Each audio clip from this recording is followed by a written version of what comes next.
in lucis et modis iuris statutis, quotanis celebrare possit, in nomine Patris et Filii et Spiritus Sancti. John Paul II is blessed for his strong and generous apostolic faith. He is blessed because he believed, and already the fragrance of his sanctity was perceived at his funeral.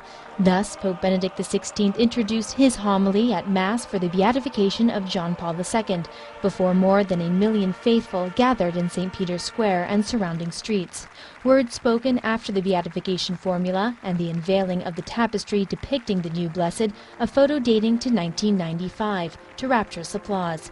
As choirs sang the hymn of the Blessed in Latin, the reliquary was brought to the altar containing a small vial of John Paul II's blood by Sister Marie Simon Pierre, whose miracle cure opened the door for the beatification, and Sister Tobiana, who served Pope John Paul II for all his pontificate.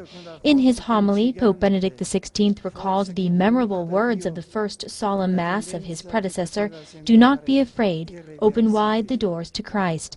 He recalled how John Paul II opened society, culture, political and economic systems to Christ, turning back with the strength of a titan, the strength which came to him from God, a tide which appeared irreversible.